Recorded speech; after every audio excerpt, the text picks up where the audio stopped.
Jadi ibu-ibu sekalian, sebelum tidur baca surat. Apalagi sebelum tidur, ibu-ibu sekalian, sebelum tidur ibu wudu. Ibu wudu. Ustazah, saya udah wudu nih. Saya tidur juga dalam keadaan punya wudu. Tapi Ustazah, sebelah saya kan laki saya nih Ustazah. Batal. Kalau ketempelan kan batal. Kalau batal gimana Ustazah? Wudu lagi. Wudu lagi, ketempelan lagi, batal lagi. Yang ada kagak tidur-tidur.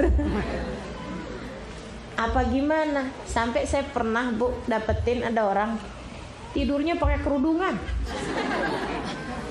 pakai kaos kaki, lengkap. Karena biar nggak, kalau ketempelan sama suaminya kagak batal. Nggak segitunya ya Bu ya, nggak segitunya. Ini permasalahan yang pernah ditanyakan kepada Habib Umar bin Hafid. Kata Habib Umar, udah wudu aja kamu. Sebelum tidur kamu pulang wudu. Kalau kemudian tempelan sama suami nggak jadi masalah. Atau ketika kamu bersentuhan dengan istri, yang nanya laki-laki kan, tempelan sama istrinya, maksudnya kesentuhan sama istrinya, itu nggak jadi soal. Nabi pun kalau tidur juga bersentuhan kulit dengan istrinya, jadi nggak jadi masalah. Gitu. Yang penting kita ada wudu dulu sebelum tidur, gitu. Jangan kemudian percuma wudu ntar juga sentuhan, nggak gitu Bu, nggak gitu ya Bu ya. Nah bagi yang nggak ada suami, yaudah alhamdulillah. Bagi yang ada suami, alhamdulillah lagi. Ya Bu ya. Nah, nggak jadi masalah jadinya, gitu. Sebab menurut pendapatnya Imam Malik, bahkan bersentuhan dengan istri itu nggak batal wudunya. Jadi seenggaknya kita wudu, kita tidur dalam keadaan berwudu menurut pandangan Imam Malik. Kalau gitu kita ambil pendapat yang kalau sentuhan sama suami nggak batal saja. Enggak juga. Kalau buat urusan sholat, buat urusan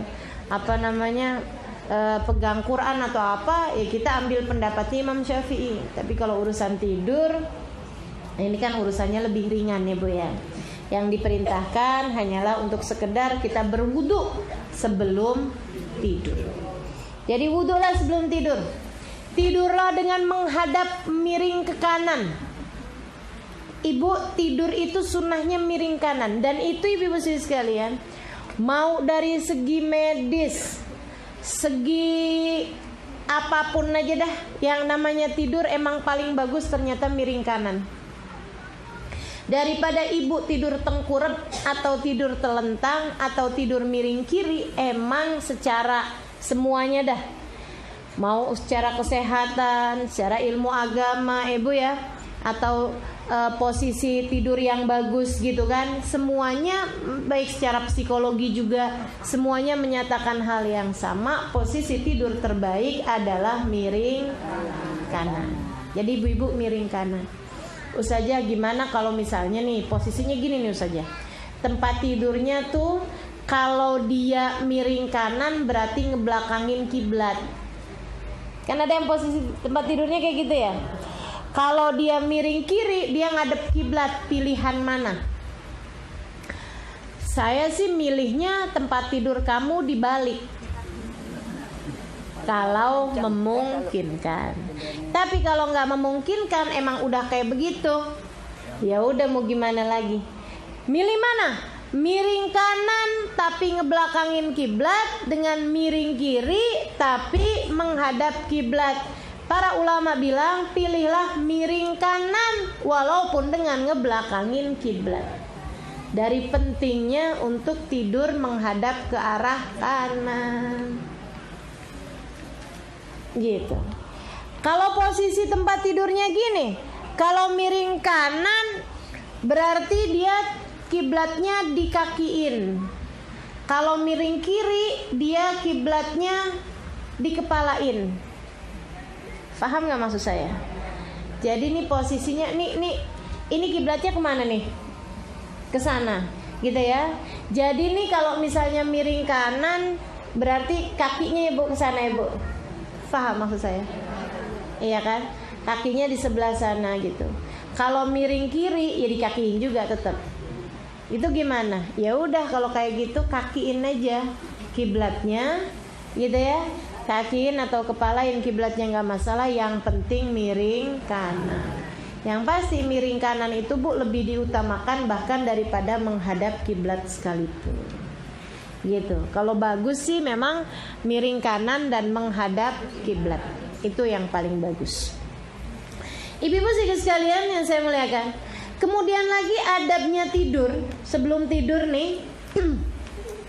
Sebelum tidur ibu-ibu sekalian, hatimu berusahalah untuk memaafkan orang yang pernah berbuat salah padamu. Terutama yang sepanjang hari itu. Kita kan Ibu sepanjang hari ada-ada aja Ibu ya. Ada-ada aja kan. Belajar buat bisa nggak nyakitin siapapun. Tapi kalau ada yang nyakitin kamu atau yang tersakiti, kita minta Allah SWT sebelum tidur tuh. Belum tidur, ya Allah, yang nyakitin saya sepanjang hari ini, barangkali ada orang ngomongin saya di belakang saya nggak tahu, kan gitu ya Bu ya? Ya Allah, saya maafin semuanya, gitu. Saya maafin semuanya. Jadikan itu sebagai sedekah saya buat mereka. Dan ya Allah, yang saya bikin salah sepanjang hari ini, saya mohon padamu agar membukakan pintu hati mereka semua sehingga mudah untuk memaafkan saya. Ya Allah, saya minta maaf padamu atas segala kesalahan dan dosa yang saya perbuat sepanjang hari ini. Maafin ya Allah, maafin ya Allah. Maafin sholat-sholat yang berantakan. Kadang gak berantakan waktunya tapi berantakan hatinya. Bener gak Bu? Lagi sholat mikirin resep masakan, lagi sholat mikirin kondangan, mau pakai baju yang mana. Wah, berarti enak ustazah ya, kagak mikirin resep masakan, kagak masak, nggak mikirin baju kondangan, nggak mau kondangan. Ibu jangan salah, saya mikirin tema pengajian. Sama aja Bu, sama aja, sama-sama nggak khusyuknya. Ya Allah, mudah-mudahan Allah bagikan kehusyuan dalam salat-salat kita. Jadi Bu nih sebelum tidur, ya Allah maafin kesalahan-kesalahan saya ya Allah sepanjang hari ini. Maafin. Berantakannya hati sepanjang hari ini. Maafin, belum bisa husnudzon kepadamu dan kepada hamba-hambamu sepanjang hari ini. Maafin ya Allah, nih lisan kayaknya hari ini masih ada juga ngomongin orang. Sepanjang hari ini kok lisan belum terjaga juga, ya Allah maafin. Ya Allah, dan orang-orang yang merasa tersakiti sepanjang hari ini, jadikan pintu hati mereka terbuka untuk memaafkan saya. Dan ya Allah, jika sepanjang hari ini ada yang nyakitin saya, ada yang ngurangin haknya saya, ada yang ngomongin saya di belakang saya, walaupun saya nggak tahu, ya Allah saksikan saya sudah memaafkan mereka semua. Jadikanlah itu sebagai sedekah saya buat mereka ya Allah. Gitu Bu, gitu. Itu dikerjakan sama seorang sahabat. Wah subhanallah, tiap hari malaikat capek nyatet pahala dia Bu. Nabi bilang sama sahabat-sahabat yang lain, kata Nabi, coba liatin dia nih pas dia lagi masuk masjid. Kata Nabi, ini orang ini tiap malam udah bikin capek malaikat nyatetin pahala sedekah dia. Nabi satu hari bilang lagi, coba liatin dia nih. Kata Nabi Muhammad, ini yang masuk nih ke masjid nih sekarang nih habis ini nih, ini orang cahaya di wajahnya membuat kalian kalau pengen tahu wajahnya ahli surga, liatin dia nih. Oh sahabat liatin, dia lagi penasaran. Sayyidina Ibnu Umar, akhirnya malamnya Sayyidina Ibnu Umar penasaran, nih dia tiap malam ngapain sih gitu, sampai malaikat katanya capek nyatet pahala sedekah dia. Bu, sama Sayyidina Ibnu Umar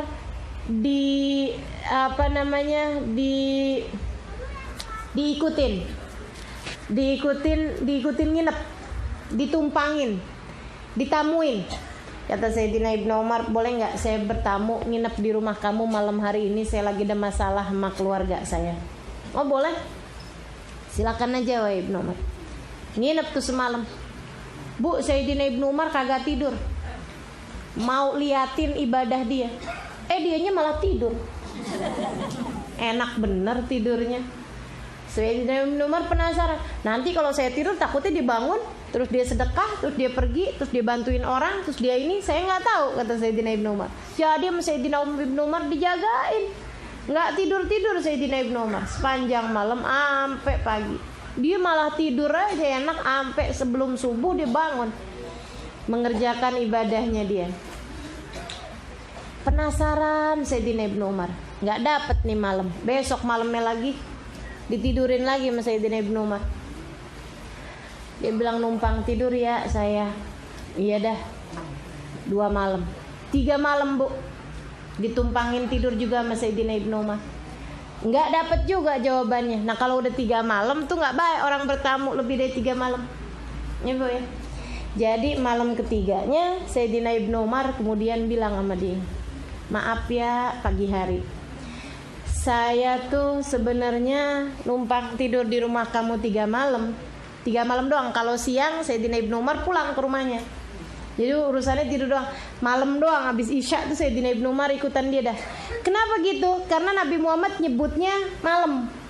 Ini orang tiap malam bikin capek malaikat nulis pahala sedekahnya.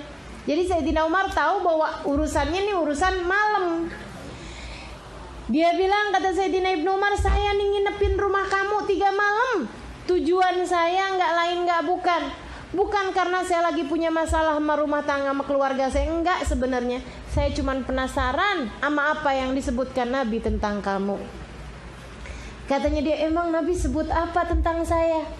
Nabi Muhammad bilang, kamu adalah orang yang udah bikin capek malaikat nulis pahala sedekahmu tiap malam. Malaikat canggih ibu sekalian, segitunya capek nulis pahala sedekah dia tiap malam. Nah ini kan bukan karena malaikatnya yang kurang canggih, tapi karena sedekahnya yang kebanyakan. Katanya Sayyidina Ibnu Umar, saya ikutin kamu 3 malam, kagak ada sedekah apa-apaan tuh. Yang ada kamu punya cuman 1 buah roti yang karena saya ikutan nginep di rumah kamu belah jadi 2. Katanya dia, iya emang wahai Ibnu Umar, saya mau orang miskin, mau sedekah apaan? Dia bilang, saya setiap malam cuman punya 1 potong roti yang karena kamu ikutan menginap di rumah saya bagi separohan. Biasanya mah 1 roti itu saya makan sendirian. Itu dia kata Sayyidina Ibnu Umar. Jadi saya nggak dapat nih pahala sedekah apa yang udah kamu kerjakan. Saya nggak tahu, dia bilang. Saya nggak tahu. Saya nggak punya apa-apa buat disedekahin. Coba kamu ingat-ingat. Wah nggak ada wahai Ibnu Umar. Mungkin kamu punya Quran, kamu punya zikir, kamu punya apaan kalau malam? Nggak ada. Kamu lihat sendiri, saya tidur, kamu malah lebih bagus daripada saya. Iya apa ya? Nggak tahu saya. Ya udah dah pamitan saya, kata Sayyidina Ibnu Umar. Pas Sayyidina Ibnu Umar baru jalan berapa langkah, dia bilang, tunggu Ibnu Umar, saya inget dah kayaknya. Apaan tuh? Saya kalau sebelum tidur tuh saya berdoa. Gimana doanya? Itu tadi yang saya ajarin sama ibu-ibu. Ya Allah, ampuni segenap dosa saya sepanjang hari ini. Ya Allah, ampunkan pula dosa orang-orang yang saya sakiti, saya kurangi haknya pada hari ini. Jika ada orang yang haknya nggak saya berikan pada hari ini, maafkan saya ya Allah. Dan ya Allah, jika ada orang yang sepanjang hari ini mengurangi haknya kepada saya, ada orang yang saya udah senyumin dia nggak senyum, ada orang yang udah saya sapa nggak jawab, ada orang yang di belakang saya ngomongin saya, ada orang yang kata-katanya nyakitin saya, ada orang yang berkata kasar kepada saya, berkata kotor kepada saya, berkata yang pedas sama saya. Ya Allah, orangnya saya tahu, saya nggak tahu, yang saya tahu ataupun yang saya nggak tahu, saya sudah memaafkan mereka semuanya ya Allah. Dan gak usah pakai mereka minta maaf sama saya udah maafin semuanya. Bahkan yang ngomongin saya di belakang saya, barangkali ada yang fitnah saya nggak saya tahu, barangkali ada yang berbuat jahat apapun tanpa sepengetahuan saya ataupun yang dengan sepengetahuan saya sudah memaafkan mereka semuanya ya Allah. Jadikanlah itu sebagai sedekah saya buat mereka. Saya sudah memaafkan mereka dan maafkanlah mereka di sisimu ya Allah. Bu, bisa kerjain? Insya Allah. Ustazah kalau lagi ada yang nyakitin, lagi nggak ada yang nyakitin sih gampang doanya Ustazah. Tapi kalau pas lagi siangnya lagi pegel sama orang, rasanya kok kayak berat mau doain begitu. Tuh ibu-ibu sekalian, insya Allah ya, kalau maafin orang jangan pakai pengecualian. Bu, jangan pakai pengecualian. Ya Allah saya maafin semuanya kecuali si fulan yang udah godain suami saya. Jangan ya Bu ya, jangan pakai pengecualian. Habis Ustazah sakit hati saya Ustazah, tuh orang pelakor. Ibu, pintu kagak bakalan kebuka kecuali kalau ada yang bukain. Jelas nggak Bu? Jelas nggak Bu? Suami kita tergoda, ya Bu ya. Itu urusannya bukan salahnya si perempuannya doang Bu. Salahnya siapa juga? Ya Allah, jangan-jangan suami kita mau deket-deket sama dia karena kitanya ya Bu ya. Sebagai istrinya juga emang kurang-kurang, kan?